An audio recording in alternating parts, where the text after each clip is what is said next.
네, 우리는 지난 몇 주 동안 고난의 의미들을 나누어서 살펴봤습니다. 이 세상에서 고난에서 제외된 사람은 아무도 없습니다. 심지어 어떤 때는 그리스도인들이 더 고난을 당하는 것처럼 느껴질 때도 있습니다.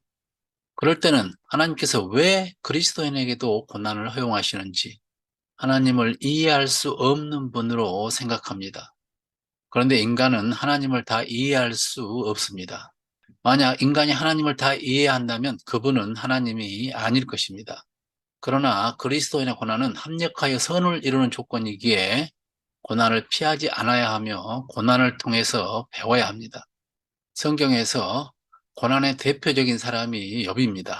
욥의 고난은 하나님께서 욥을 자랑하면서 사탄의 시기로 시작되었기 때문입니다. 따라서 자신의 고난의 이유를 알지 못하는 욥이 하나님, 왜 내게 이런 고난이 옵니까? 물었을 때 하나님께서 하신 답변이 있습니다. 아직도 너는 내 판결을 비난하려느냐? 내가 자신을 옳다고 하려고 내게 잘못을 덮어 씌우려느냐? 내 팔이 하나님의 팔만큼 힘이 있느냐? 내가 대자연의 신비를 아느냐? 내가 창조 시 함께 있었느냐? 하나님은 욥의 질문에 대한 답변보다는 오히려 반문을 하십니다. 대답할 수 없는 질문을 받은 욥은 인간의 미화감을 깨닫게 되었습니다. 인간은 하나님을 다 알 수 없습니다. 인간이 다 이해하고 알 수 있는 하나님은 인간보다 작은 분, 곧 하나님이 아닙니다. 그래서 욥은 하나님의 질문을 받고 항복하고 회개했습니다.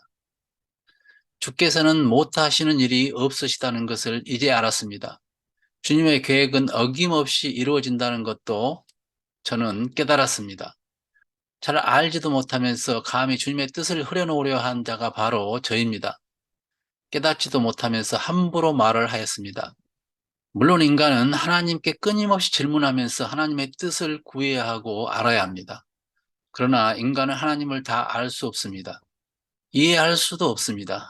때로는 이해할 수 없기 때문에 하나님 너무해요, 이렇게 기도할 수도 있습니다. 인간은 나약한 존재라 하나님 앞에 어쩔 수 없이 굴복할 수밖에 없는 존재로 여겨질 때도 있습니다. 그러나 하나님의 고난인 예수님의 십자가를 생각하면 하나님의 마음을 알 수 있습니다. 인간이 직접 당할 수 있는 최고의 고난을 인간 대신 지신 것을 보면 알 수 있습니다. 하나님은 저 멀리 하늘에서 우리를 지켜만 보시는 분이 아니라 직접 인간의 모습으로 내려왔습니다. 좋은 집, 좋은 방 다 마다하시고 만왕의 왕이 가장 가난한 가정에 오셨고 방이 없어 마국간 구유에 오셨습니다. 그리고 사람들에게 배반도 당해보시고 모욕도 받아봤습니다. 온갖 멸시와 수치를 받으시고 가장 비참한 십자가에 발가벗고 못 박히셨습니다. 이런 고통을 받으신 분이기에 누구보다 고난의 아픔을 잘 아십니다.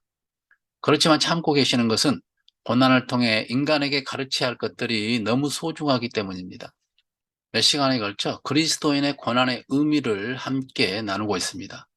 그리스도인의 고난은 합력하여 선을 이루기 위한 곧 우리의 구원에 필요한 영혼에 유익한 것들임을 살펴봤습니다. 오늘은 고난의 유익 중에 고난을 통해서 우리를 하나님의 일꾼으로 다듬으시는 하나님의 섭리를 나누겠습니다. 고난을 통해 배우고 성숙하여 내가 하나님의 일꾼이 된다는 사실을 알게 된다면 우리는 고난을 결코 피해야 할 대상이 아니요, 저주도 아니요, 변장된 복임을 알게 될 것입니다. 고난을 대하는 가장 중요한 자세는 문제를 문제로 인정하고 아픔을 아픔으로 인정하면서 고난 앞에 서야 합니다. 원래 인생이란 이런 것이다, 이렇게 생각하고 무조건 참아서도 안 됩니다. 참는 것은 고난을 이기는 데는 도움이 되겠지만 고난을 통해 아무것도 배우지 못합니다. 자신의 문제와 아픔에 솔직하게 반응해야 합니다. 속으로는 힘들고 괴로우면서 하나님 앞에서까지 억지로 태어난 채 하면 안 됩니다. 연약한 인간임을 그대로 인정하고 인간의 본질을 알아야 합니다.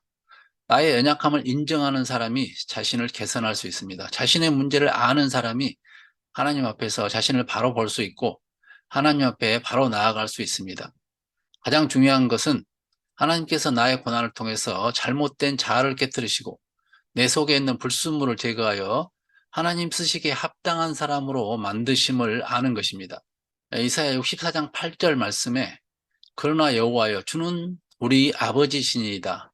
우리는 진흙이요 주는 토기장이시니 우리는 다 주의 손으로 지으신 것이라. 하나님은 토기장이, 우리는 진흙입니다. 토기장이가 진흙을 가지고 도자기라는 작품을 만들기까지는 수많은 과정을 거칩니다. 들에 널려진 별로 쓸모없는 진흙 같은 우리를 하나님의 일꾼이라는 귀한 그릇을 만들기까지 하나님께서는 많은 과정을 거치신다는 말씀입니다. 우선 도자기를 만들려면 쓸만한 진흙을 고릅니다. 이전까지는 사람들의 발에 밟힐 뿐인 쓸모없는 흙이었지만 어느 날 토기장이에게 발견되어 도자기의 재료로 선택된 것입니다. 토기장이는 그 진흙의 대가를 지불하고 가져갑니다. 하나님은 많은 사람들 가운데 우리를 골라 선택하셨습니다. 예수 그리스도를 대가로 지불하셨습니다. 토기장이가 가지고 간 진흙은 물에 녹여서 가루가 되게 합니다. 그리고 채로 걸러서 굵은 흙과 불순물을 다 제거합니다. 선택한 우리의 옛사람을 십자가에 못 박고 새로운 존재가 되도록 하신 것입니다. 이것으로 끝이 아닙니다. 가루가 된 진흙을 모아 발로 밟기 시작합니다. 공기가 다 빠지도록 밟고 주무르고 다지고 이것을 언제까지 하느냐 하면 토기장이가 손으로 마음대로 빚을 수 있을 정도로 부드러울 때까지 합니다.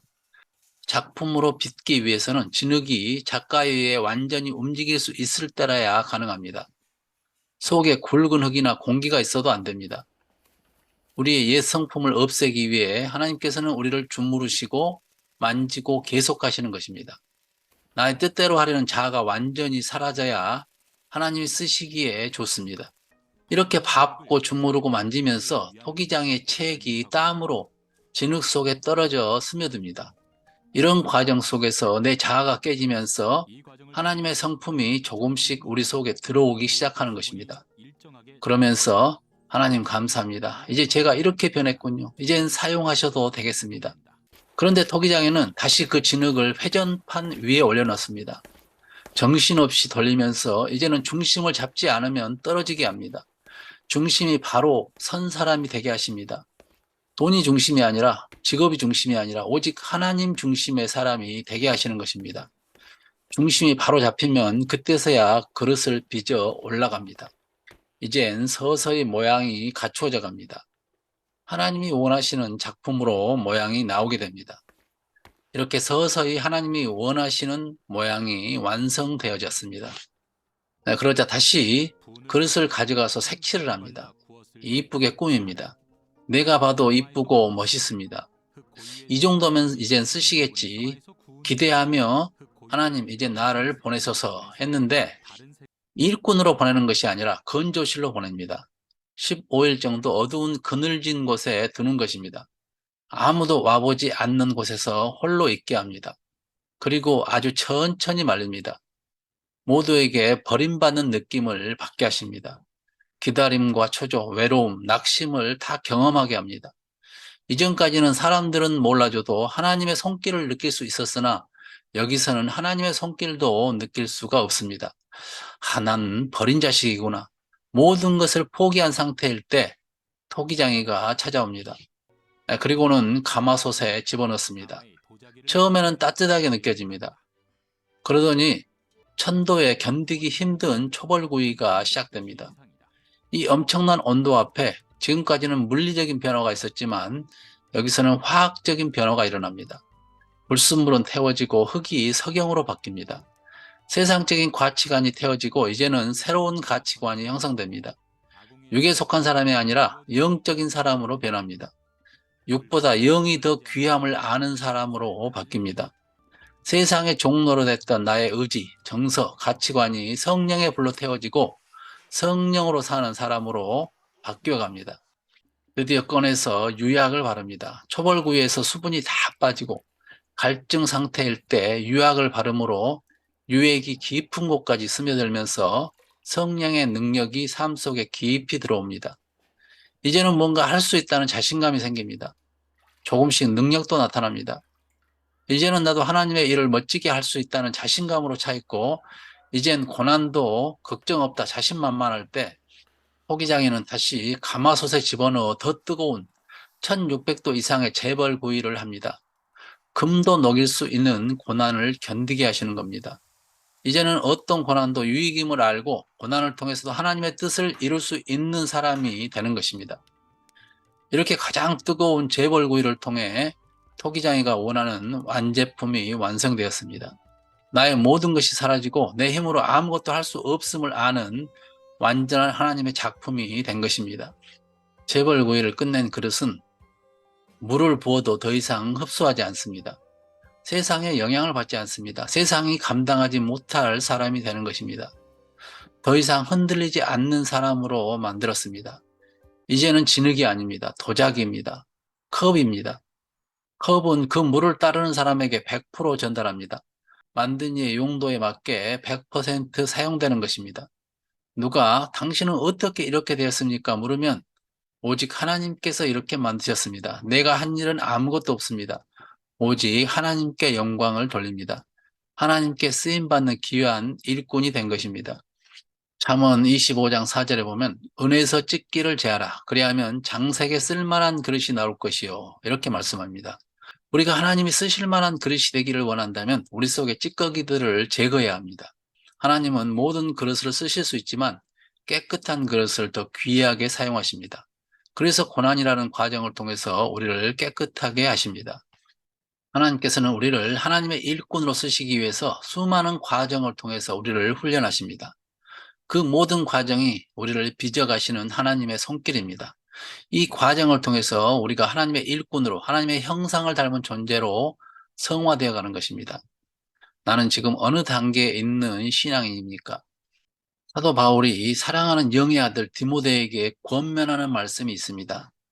하나님의 일꾼이 되기 위해 자신을 깨끗한 그릇으로 준비시켜라는 말씀입니다.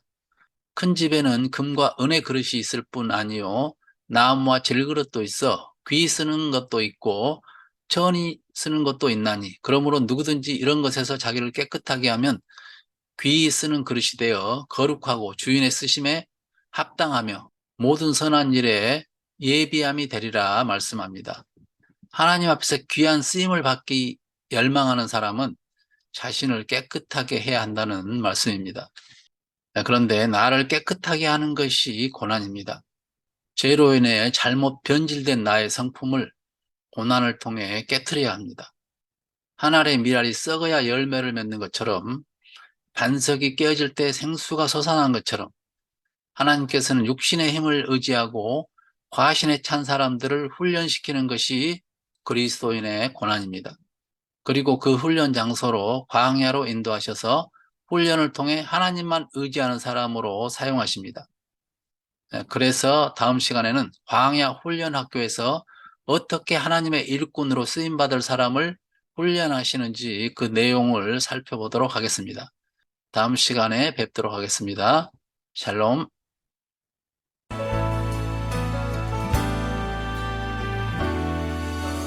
나 주님